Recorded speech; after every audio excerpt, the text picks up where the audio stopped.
Hey there, welcome back to another episode of Cooking with Violet Vixen. Tonight we are cooking an easy indoor barbecue style chicken meal, and it's going to be very quick, and it is called all weather barbecue chicken. Now, even though it's called barbecue chicken, I'm not getting my little barbecue out. It's actually being cooked in the oven, and the sauce is going to give it like that barbecuey taste. So here's what we need. We're going to be serving 4.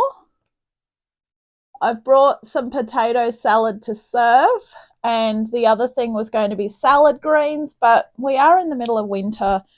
It's raining, it's cold, and I didn't want to buy salad as well, so I just brought some salad home from where I work, where yesterday I made some Greek salad, some seafood salad, and then we had some coleslaw. So I'm actually going to just be having chicken and salad without having lettuce left over forever. So come on in.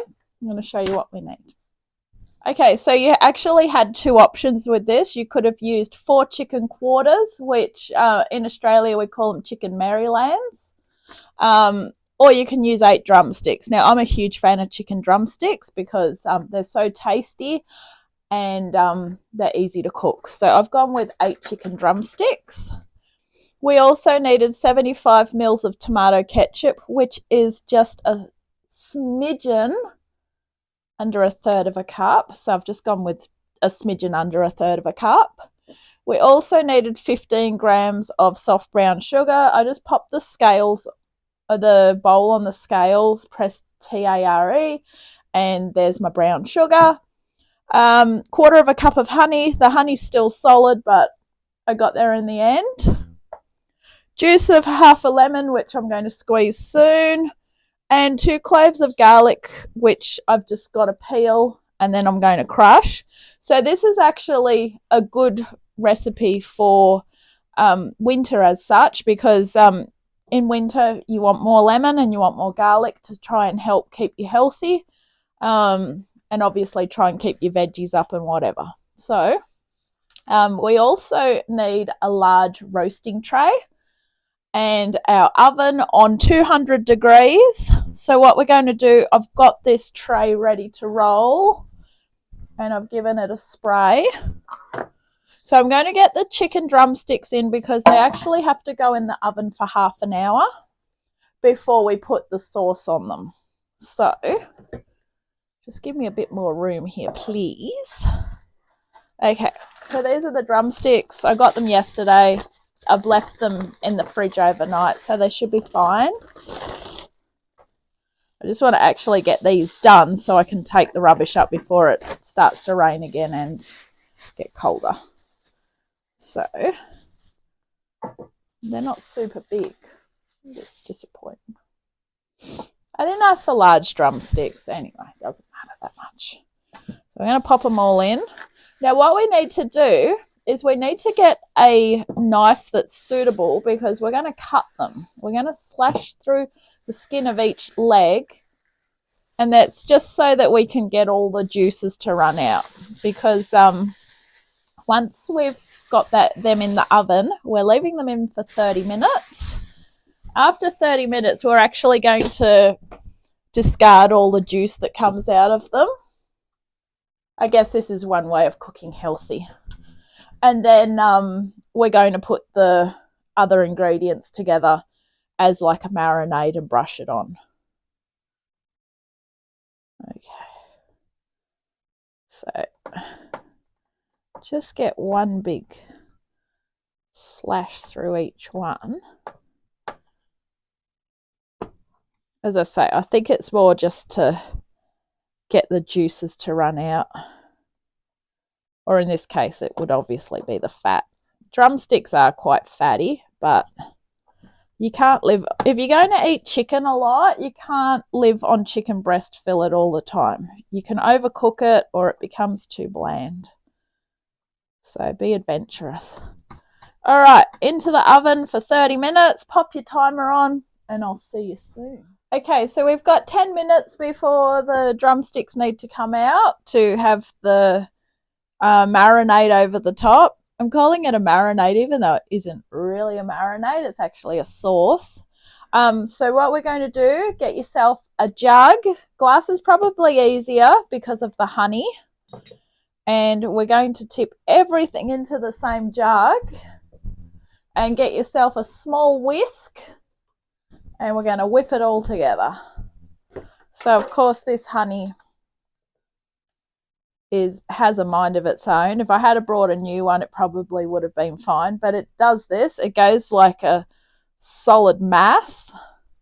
And then sometimes if I buy a different sort of honey, ants get into it. They're obviously not going to get into it until the summer, but I don't use a lot of honey, and then sometimes I do. So I'm just going with what's in the supermarket in the jar.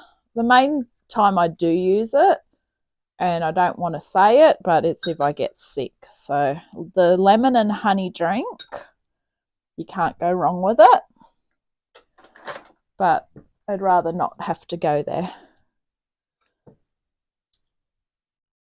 Okay, so that is our honey. Such a delicious mess honey is. Okay, in goes our 15 grams of brown sugar, our 75 mils of ketchup, which we call tomato sauce in Australia. Just going to do that because what that will do is that will actually fall in. Half a lemon we're going to juice, so get yourself a juicer. Oh, these are good lemons. Oh, these will make my morning drink easier. There's no seeds in that one. Excellent. All right, so what I'm going to do, I'm going to deglaze this with the lemon juice.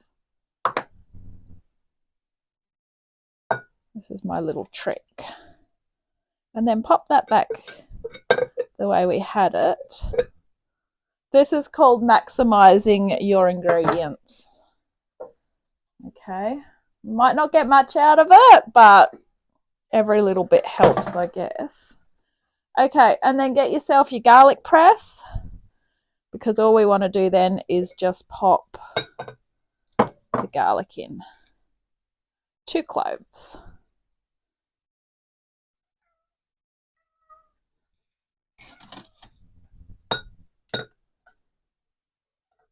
Okay.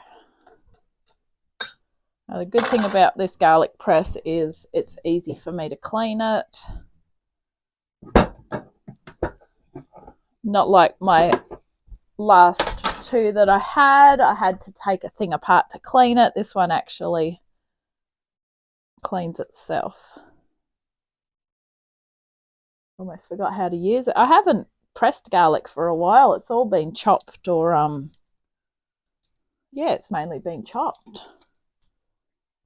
And once you use fresh garlic, you're really going to find it hard to go back to the one in the jar unless you use it in a recipe where it actually tells you to use minced garlic. Or I do like it if, very rarely, because I haven't made it for ages, garlic bread, because it's already crushed. You can make garlic bread with it, that and butter. All right, now we're just counting down until the buzzer tells us to get that out. So just simply grab yourself a whisk. There's lumps of honey down the bottom. I will see you soon. Okay, after 30 minutes, grab them out of the oven. What I would do is I would get some tongs, flip them.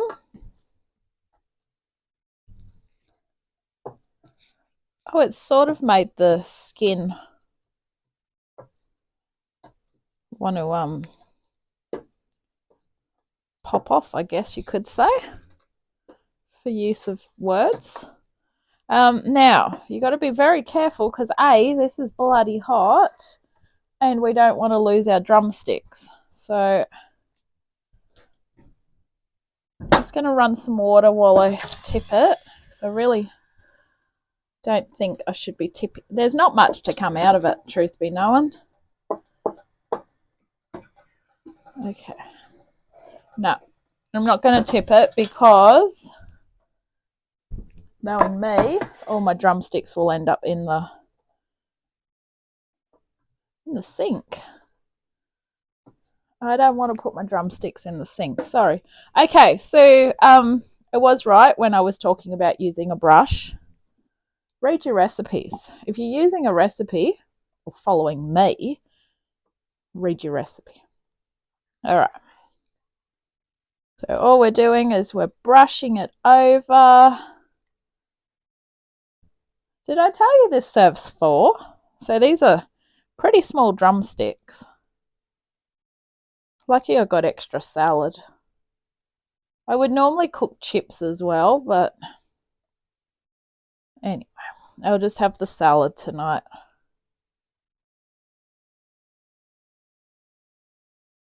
Save the chips for when I'm at work.